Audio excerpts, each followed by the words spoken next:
दूसरी बात अब बताते हैं, नारद जी ने प्रश्न किया सनकादिकों से, के विशुद्धंति बदंतु मह्यम, कृपा करके ये और बता दो, केवल भक्ति ज्ञान वैराग्य कोई बढ़ाती है ये कथा कि पापियों के पाप को भी मिटाती है?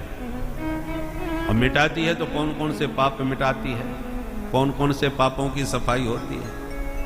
तब सनकादिक मुस्कुराए, कौन कौन का प्रश्न खत्म करो। हम तो कहते हैं ये मानवा पाप कृतस्तु सर्वदा, जिसने जीवन भर पापी पाप किया हो, क्रोध की आग में दिन रात जलता रहता हो, काम क्रोधादि दुर्विकारों से जिसका हृदय भरा हुआ हो, तो क्रोधाग्नि दग्धा कुटिलाश्च कामिनः, पर इतने सारे दोष होने पर भी सप्ताह यज्ञेन कलौ पुनन्ति ते, कलिकाल में वो भी चित्त लगा के चित्त चोर के पावन चरित्रों को श्रद्धा भक्ति से श्रवण कर ले तो वो पापी भी परम पुनीत हो जाते हैं।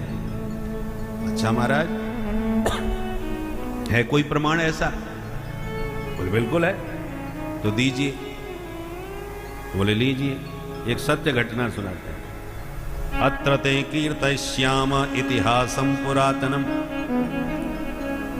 कहते हैं पुरातन इतिहास सुना रहे हैं। इतिहास माने, इति माने इस प्रकार, ह माने निश्चित रूप से, आस माने हुआ, ऐसा निश्चित रूप से हुआ था, उसी का नाम इतिहास। केवल विश्वास दिलाने के लिए नहीं सुना रहे। यस्य श्रवण मात्रेण पाप हानि प्रजायते, इसके सुनने से भी पाप नष्ट होंगे, इसलिए ध्यान से सुनो। तुंगभद्रा नदी के तट पर एक पंडित जी रहते थे, पंडित आत्मदेव शास्त्री, बड़े भारी विद्वान थे। तत्प्रिया धुंधुली स्मृता, उनकी धर्मपत्नी का नाम था श्रीमती धुंधुली देवी। पतदेव महान पंडित, द्वितीयमेव भास्कर, विद्वानों में उनको विद्या भास्कर कहा जाता था। प्रकांड पंडित थे, पर जितने विद्वान पंडित जी थे, पंडितानी उतनी ज्यादा खतरनाक थी।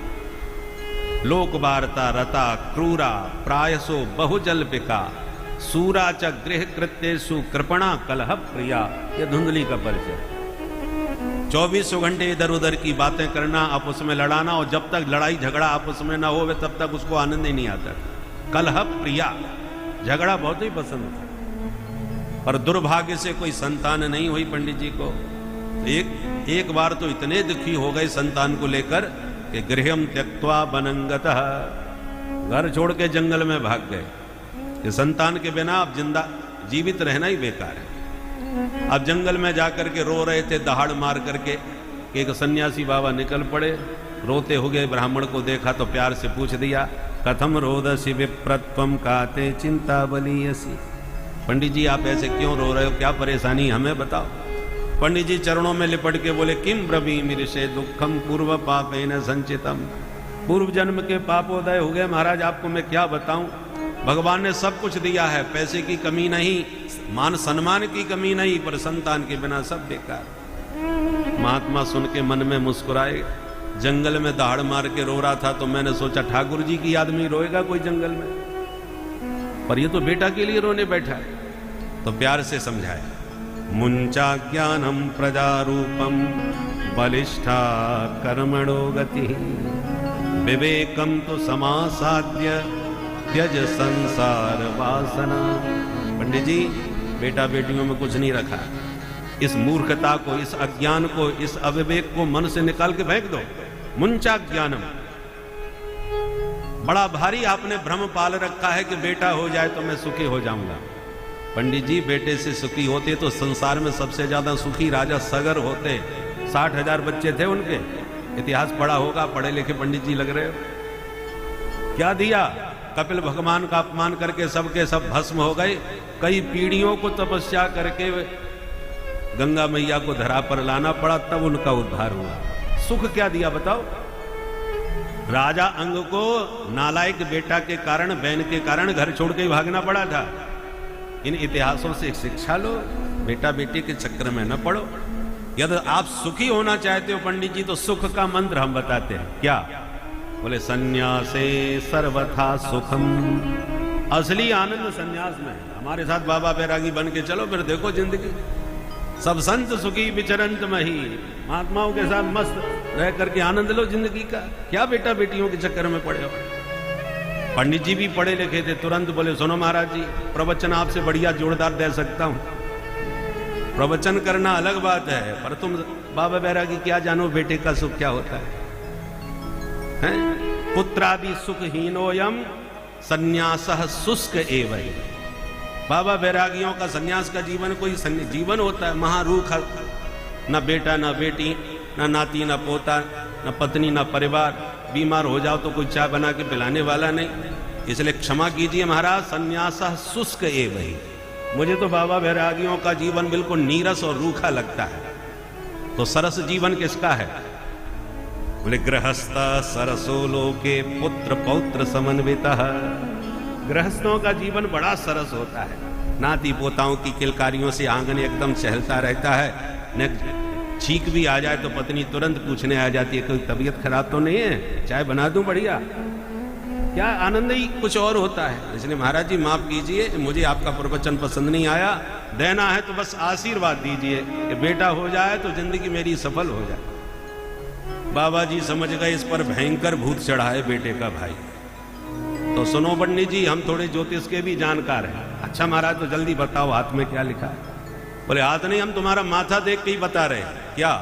बोले सप्त जन्मावधि तव पुत्रो नैवच नैवच।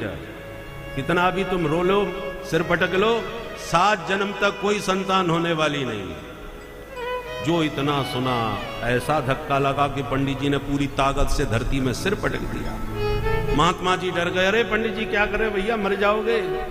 पंडित जी बोले हम तो मरने के लिए ही घर से निकले थे महाराज जी। आप जैसे संत मिले तो हमको लगा कि आप हमारा कष्ट दूर कर दोगे, पर आपने तो 7 गुना और बढ़ा दिया। हम तो इसी जन्म के लिए रो रहे थे, आपने 7 जन्म की सुना दी। अब मेरे कपाल में क्या लिखा है वो तो आप समझो, और आपने यदि बेटा नहीं दिया तो अब ठीक नहीं होगा। महात्मा बोले ठीक नहीं होगा का क्या मतलब, क्या करोगे? बोले नोचेत त्यजाम्य हम प्राणास्त्वदग्रे शोक मूर्छितः। मैं दोबारा सिर पटक के अपनी कपाल क्रिया आपके चरणों में ही कर लूंगा।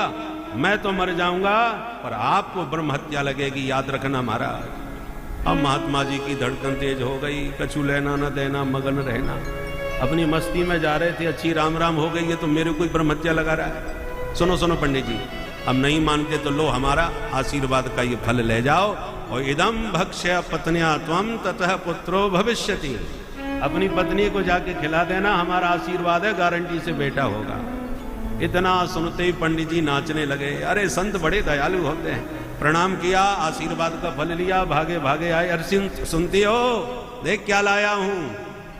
पंडितानी भागती हुई भीतर से आई कि आज सवेरे से गायब हैं, लगता कोई तगड़ा माल लेके आए हैं। क्या लाए हो जी? बोले देखो कितना सुंदर फल है, जल्दी से खा लो। पंडितानी ने माथा पकड़ा, हे भगवान, गला फाड़ के तो ऐसे बुला रहे थे जैसे दीपावली पर 9 लखा हार लेके आए हो मेरे लिए। मैंने क्या फल नहीं खाए? तो बोले बाबरी ऐसा वैसा फल नहीं है, इसको खाएगी तो गारंटी से बेटा होगा। सन्यासी बाबा ने दिया है, सीधे बागेश्वर धाम से लेके आ रहा हूं। बोलो जय सिया राम। अच्छा फल खाने से बेटा हो जाएगा? बोले हाँ, ऐसा वैसा थोड़ी है, ये बहुत बड़े सन्यासी बाबा ने आशीर्वाद में दिया है। अरे जीवन दाव पर लगाया तब जाके फल मिला है। महात्माओं का आशीर्वाद इतनी जल्दी से थोड़ी मिल जाता है। अब जल्दी से खा ले। पर धुंधली तो धुंधली ठहरी। मेरे ऊपर किसी बाबा जी से कहीं जादू टोना तो नहीं करवा रहे।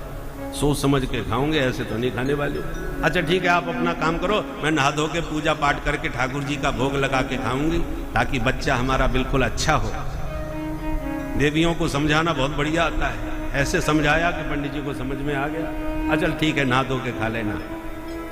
पंडित जी विश्वास करके फल दे के इधर उधर हो गए, और देवी जी फल लेके सोचने लगी, हे भगवान, खाऊं कि नहीं खाऊं। फल खाने से सचमुच में गर्भवती हो गई। तो मैंने तो सुना है गर्भवती स्त्री भाग नहीं सकती, और कहीं घर में आग लग गई तो सब भाग जाएंगे, मैं कैसे भाग पाऊंगी। मैंने ये भी सुना है सुखदेव जी 12 साल तक मैया के पेट में रहे। मेरा बच्चा कहीं 4-5 साल भी रह गया तो मैं तो जीते जी मर जाऊंगी। मैंने सुना है गर्भवती स्त्री ज्यादा काम नहीं कर सकती, तो मेरा घर का काम कौन करेगा। वैसे अपनी ननद को बुला लूंगी, क्योंकि वो जब बुआ बनेगी तो बधाई तो उसे देनी ही पड़ेगी। तो 4 महीने पहले से बुला के उसी से घर के काम ना कराऊं, जो बनेगा सो दे दूंगी। फिर बोली नहीं नहीं, मैं जानती हूँ वो महा चोटी है, 4 महीने में तो मेरे घर की ही सफाई कर जाएगी पूरी। इसलिए एवं कुतर्क योगेन तत्फलम नैव भक्षितम्। इतने उसने प्रश्नों की झड़ी लगा दी कि कुतर्कों के कारण उसने फल खाया ही नहीं। थोड़ी देर में अचानक इसकी छोटी बहन मिलने चली आई तो उसने पूरी कहानी अपनी बहन जी को सुनाई। तो बहन अपनी जुगाड़ में थी, वो सोच रही थी इसके बच्चा ना हो तो ये मेरा बेटा कहीं गोद ले ले तो इसकी सारी संपत्ति मैं हड़प जाऊं। उसने और माथा खराब कर दिया। बहन धुंधली, फल खाने से कहीं बेटा बेटी होते हैं, सब बकवास। तुम्हारे पतिदेव ना जाने कहां बाबा बैरागियों के चक्कर में पड़ जाते हैं, फल खाने से कहीं बेटा हुए। अच्छा एक काम कर, यदि वास्तव में महात्मा के फल में कोई चमत्कार है तो जैसे तेरे बच्चा नहीं वैसे तेरी गैया के भी कोई बछड़ा ले। तो महाराज जी का फल तू गैया को खिला देखे क्या होता है। और तुझे बेटा चाहिए तो चिंता मत कर, मेरे पहले ही बहुत हो चुके हैं, एक और होने वाला है, पेट से हूं। अब की बार जो बच्चा होगा वो अभी से तेरा, मैंने तुझे वचन दिया।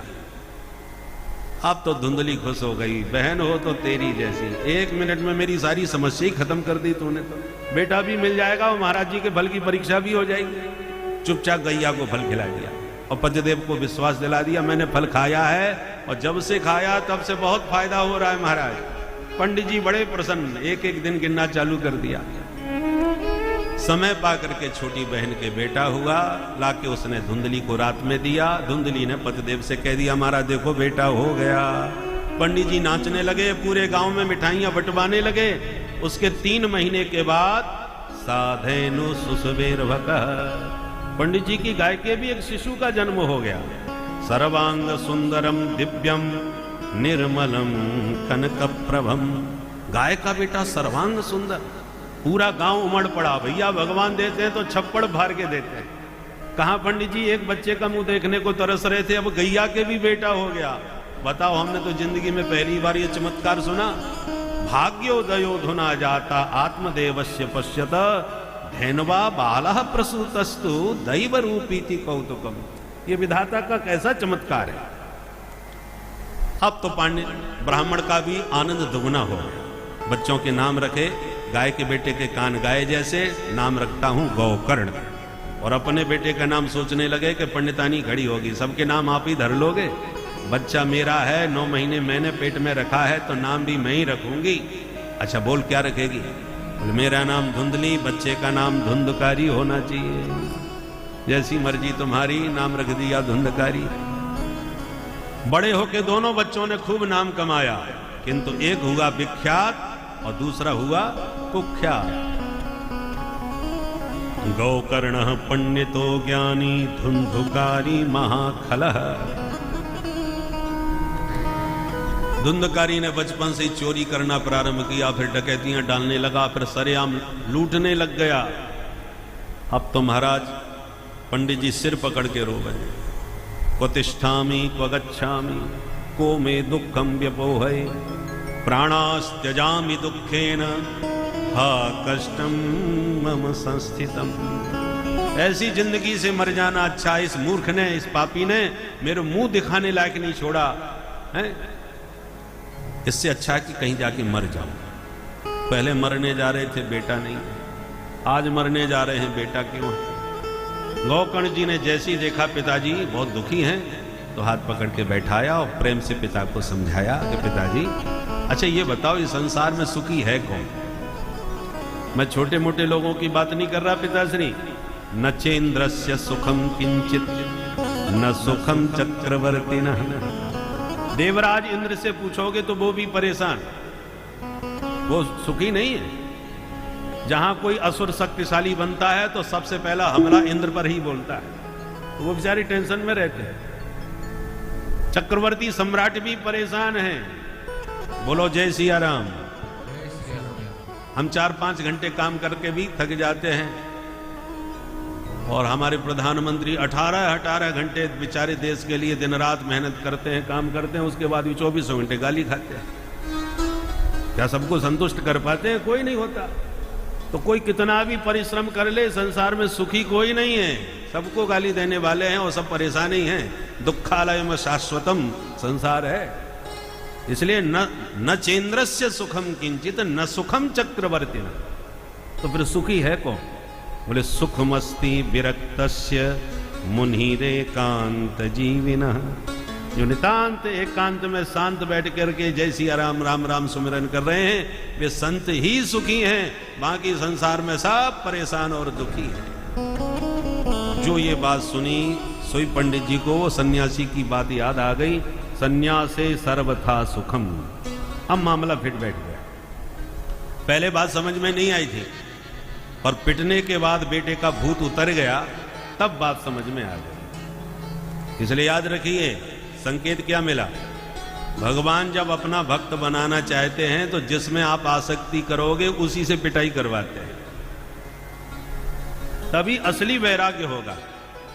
मोह का जो भूत है तभी उतरेगा। तो सन्यासी की बात आज बिल्कुल समझ में आ गई। गौकर्ण के समझाने पर समझ गए, बच्चे के समझाने से समझ गए, और इतने बड़े महात्मा ने समझाया तब समझ में नहीं आया, क्योंकि उस समय भूत चढ़ा हुआ था, अब भूत उतर गया है। इसलिए बच्चे की बात भी समझ में आ गई। तो बेटा भजन में मन तो मेरा लगता ही नहीं, कैसे मन लगाऊं? तब गौकर्ण जी ने सूत्रात्मक विधि से 2 श्लोकों में ही संपूर्ण ज्ञान अपने पूज्य पिताश्री को प्रदान कर दिया। देहिस्थिमां सरुधरे भिमतिं त्यजत्वं जाया सुतादिषु सदा ममतां विमुञ्च पश्यानिशं जगदिदं क्षणभङ्गनिष्ठं वैराग्यरागरसिको भव भक्तिनिष्ठा धर्मं भजस्व सततं त्यज लोकधर्मान् सेवस्व साधु पुरुषान् जहि कामतृष्णान् अन्यस्य दोष गुण चिन्तनमाशु मुक्त्वा सेवा कथा रसमहो नितरां पिबत्वम्। यह है गौकर्ण गीता। गौकर्ण जी कहते हैं, पिताजी समस्त संसार के जीव 2 रस्सियों में बंधे हुए हैं। उसका नाम है अहमता और ममता। मैं और मोर तोरते माया। माया के ये 2 फांस हैं और इसमें सब फंसे हुए हैं। बचेंगे कैसे, निकलें कैसे इन बंधन से? बोले देहे स्थिमान सरोधरे अभिमतिम त्यज। देह के भीतर अभी हम बाहर से शरीर को देखते हैं, बड़ा सुंदर लगता है। जब भीतर झांकना चालू करेंगे सो वैराग्य होना चालू हो जाएगा। अस्थि मांस मज्जा इसी सबसे तो बना हुआ, सप्त धातु विनिर्मित यह देह है, जिसको हम आत्मबुद्धि से बैठे। एकादश स्कंद में उद्धव जी ने पूछा, प्रभु मूर्ख की परिभाषा क्या है? मूर्ख किसे कहते हैं? तो भगवान ने मूर्ख की परिभाषा क्या दी? मूर्खो देहाद्यहम बुद्धि। देहादि में जो अहम बुद्धि रखता है कि मैं शरीर हूं, मैं काला हो गया, मैं गोरा हो गया, मैं मोटा हो गया, मैं पतला हो गया, मैं सुंदर हो गया, ये मैं का व्यवहार जो शरीर को ही आत्मा मान के करते हैं, वे ही सबसे बड़े महामूर्ख हैं। मूर्खो देहाद्यहम बुद्धि, ये मूर्खता की परिभाषा बता। इसलिए पिताजी ये शरीर में आत्मबुद्धि करना छोड़ो। और जब शरीर ही अपना नहीं है तो शरीर के नाते रिश्ते अपने क्या होंगे? जाया सुतादिषु सदा ममतां विमुञ्च। मैं और मेरा शुद्ध करना है। मैं कौन हूं उसे पहचान लो। अभी अनिरुद्धाचार्य जी बता रहे थे ना, मैं कौन हूं। शरीर को मैं मानना ही बस फंस जाते हैं हम शरीर में, शरीर के बंधन में। और संबंधियों को, शरीर के नाते रिश्ते को अपना मानना, उसमें ममता हो जाती है। ये मेरे हैं, मेरा कौन है उसी पर विचार करो। ठाकुर हमरे अवध बिहारी, हम हैं अवध बिहारी के। ठाकुर हमरे अवध बिहारी, हम हैं अवध बिहारी के। ठाकुर हमरे कनक बिहारी, हम हैं कनक बिहारी के। ठाकुर हमरे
बिहारी के, हम हो गए अवध बिहारी के।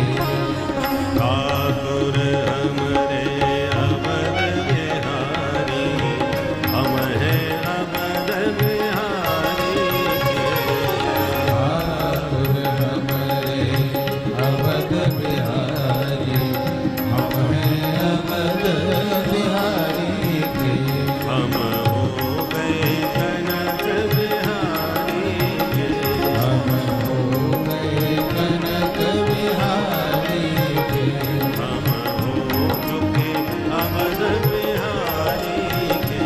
हम हो चुके अवध बिहारी के।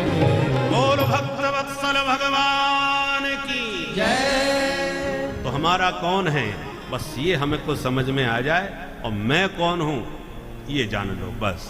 ये दो रस्सी तभी खुलेंगी, ये बंधन तभी खुलेंगे जब मैं और मेरे को हम ठीक से पहचान लेंगे।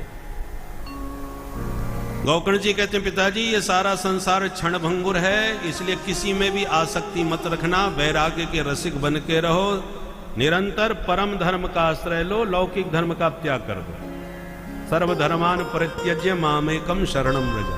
लौकिक व्यवहार छोड़ो, परम धर्म जीव का एक ही है, सवै पुंसाम परो धर्मो यतो भक्ति अधोक्षजे। भगवान के चरणारविंद में समर्पित हो जाना ही जीव का परम धर्म है।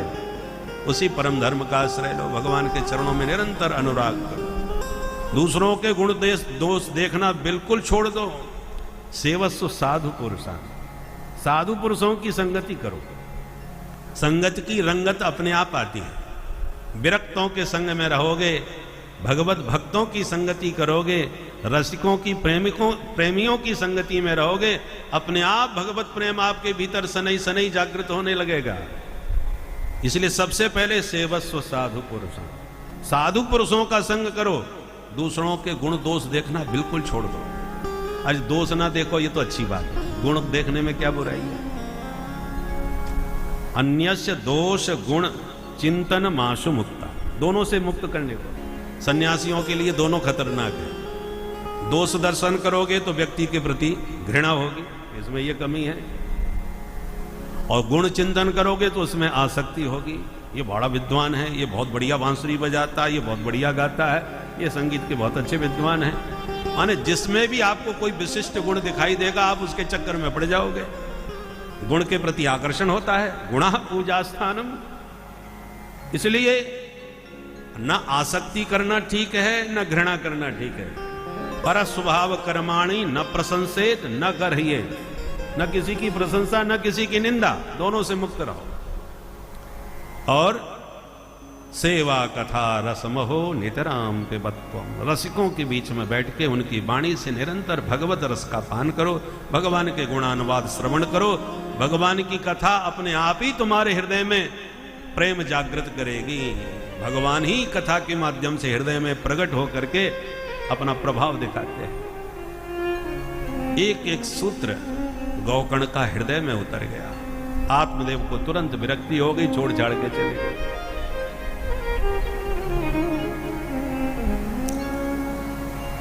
परंतु पिताजी के जाने के बाद माताजी की पिटाई करना चालू कर दी धुंधकारी ने। कवित्तम तिष्ठति ब्रूहि, बताओ माताजी माल किधर है? पिताजी जाते जाते सारा माल तुमको ही बता के गए होंगे। जब मार पिटाई करने लगा तो एक दिन धुंधली तो धुंधली ठेली, रात में ही घर छोड़ के भाग गई और कुआं में गिर के आत्महत्या कर ली। वो अब गौकर्ण जी को लगा हम ही बचे हैं घर में, अब हमारा नंबर आने वाला है। नंबर आए उससे पहले ही खिसक लो। तो गौकर्ण तीर्थ यात्रार्थम निर्गतो योग संस्थित, तीर्थ यात्रा का बहाना लेके गौकर्ण जी चले गए। भैया धुंधकारी, हम अयोध्या जा रहे हैं, राम मंत्र जब यज्ञ चल रहा है उसी में सम्मिलित होकर के घूमते घामते आराम से आएंगे। धुंधकारी को लगा चलो यही बाबा जी हैं, ये कम मतलब के तो है नहीं, कुछ चले जाएं तो अच्छा ही, मैं फ्री हो जाऊंगा, नहीं तो रोक टोक इनकी बनी रहेगी घर में। जैसे गौकर्ण जी निकले धुंधकारी परम स्वतंत्र हो गया। सबसे पहले जिनके नाच गाने सुनने जाता था उन 5-5 देवियों को घर में ही लाके बैठा लिया। घर मेरा खाली है, आओ हमारे घर में ही रहो। 5 पुण्य वधुओं को लाके बैठा लिया। चोरी डकैती का सारा माल ला के देने लगा। जब ज्यादा माल दिखा सुई देवियों का मन डगमगाया, आगे पीछे कोई है नहीं, इसको ठिकाने लगाओ, सारा माल लेके चलो। रात में पिला खिला के सुला दिया और जब सो गया तो रस्सियों से पलंग में बांध दिया। गला दबा के मारने की कोशिश करी तो इसने चिल्लाने का प्रयास किया, कहीं आवाज सुन के पड़ोसी ना आ जाएं। तो एक भाग करके गई, चूल्हे के अंगारे बर्तन में भर लाई और जैसी चिल्लाया इसके मुंह में भर दिए। तप्तांगार समूहाश्च तन्मुखे विचिक्षुपुः अग्नि ज्वालाति दुखेन व्याकुलो निधनंगतः। ऐसे तड़फा तड़फा करके उन पांचों ने मार डाला। सनकादिक कहते नारद जी, स्त्रीणाम नैवतु विश्वासः दुष्टानाम कारयेत बुधः। धन पर बिकने वाली स्त्री पर भूल के भी किसी बुद्धिमान को भरोसा नहीं करना चाहिए, नहीं तो धुंधकारी जैसी गति होती है। बोलो जय सिया राम। जय सिया राम। अब भूत बन के भटकने लगा भवन में धुंधकारी। भजन करत बिटिया भली, बिना भजन नहीं पूत। और सबरी तो बैकुंठ गई, धुंधकारी भयो भूत। बोलो जय सिया राम। भगवत भजन करे तो कन्या भी सुंदर, और भजन न करे तो ब्राह्मण कुल में उत्पन्न होने पर भी धुंधकारी को भी भूत बन के ही भटकना पड़ा। इसलिए इधर गोकर्ण जी को पता चला कि हमारे भैया पधार गए, तो गया में जाके श्राद्ध किया, लौट के घर आए, रात में आराम किया। भेड़ का बच्चा आंगन में घूमता नजर आया तो डंडा लेके भगाने लगे। एकदम भेड़ का बच्चा भैंसा बन गया, फिर एकदम हाथी बन गया, फिर मनुष्य बन के सामने आ गया। गोकर्ण जी डर गए, हाथ जोड़ के बोले कस्तम, ए भैया जी आप कौन हैं, मुझे क्यों डरा रहे हो? तो इशारा करता है, मैं बोल नहीं सकता। संज्ञा मात्रम चकार है। तब गोकर्ण जी ने हाथ में जल लेके मंत्र पढ़ के मारा, सोई वाक शक्ति इसकी आ गई, बोलने की सामर्थ्य आ गई, बोल पड़ा। अहम भ्राता त्वदीयोऽस्मि धुन्धुकारीति नामतः स्वकीयेनैव दोषेण ब्रह्मत्वं नाशितं मया। तुम्हारा ही भाई हूं, मैंने कितने पाप किए उसकी कोई गिनती नहीं है, इसलिए भूत बना भटक रहा हूं। भैया मेरा उद्धार करो। गोकर्ण जी बोले तेरे लिए श्राद्ध करके आया हूं, वो भी गया में, मुक्त क्यों नहीं हुआ? फिर बोले 100 श्राद्ध कर लो, कुछ नहीं होने वाला, क्योंकि हम छोटे मोटे नहीं है, नंबर 1 के हैं। श्राद्धों से मेरा उद्धार नहीं होने वाला। गया श्राद्ध सतेनापि मुक्तिर्मे न भविष्यति। गोकर्ण जी ने कहा तो ठीक है, हम कोई दूसरा उपाय करेंगे, तुम इस समय पधारो।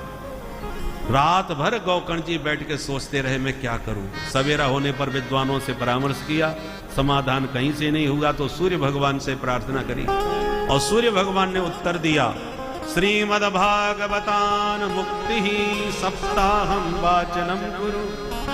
प्रिय गोकर्ण अपने भाई को सप्ताह विधि से भागवत सुनाओ, मुक्त हो जाएगा। तब गोकर्ण जी महान पंडित थे, भव्य आयोजन किया, स्वयं व्यास गद्दी पर कथा सुनाने के लिए बैठे। धुंधकारी आया और 7 गांठ के बांस में घुस करके कथा सुनने लगा। एक एक दिन की कथा से ग्रंथि भेदन होता चला गया।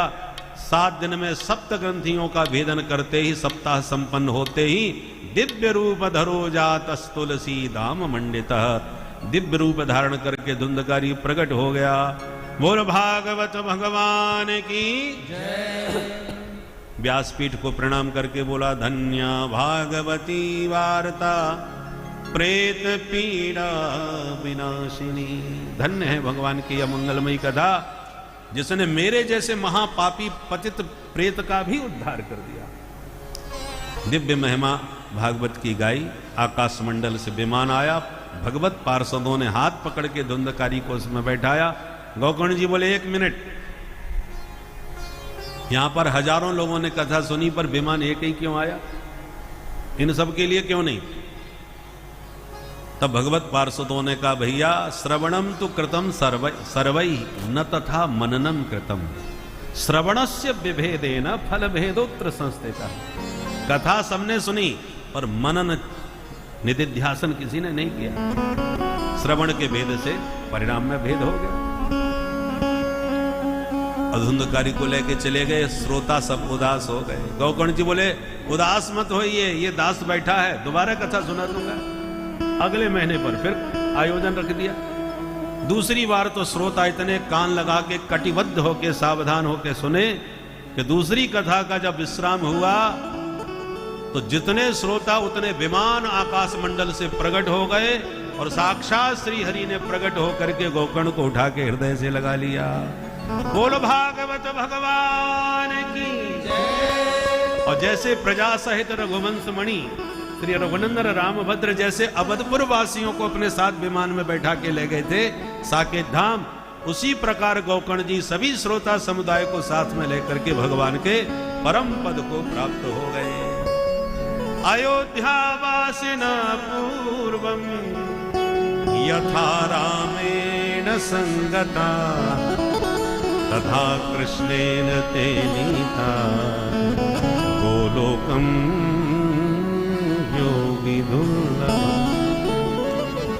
अब कहते हैं बताओ, सनकादि कहते हैं नारद जी अब तुम ही विचार करो, जब धुंधकारी जैसा नंबर 1 का पापी प्रेत तर गया तो छोटे मोटे कोई पापी तर जाए तो इसमें कौन आश्चर्य की बात है।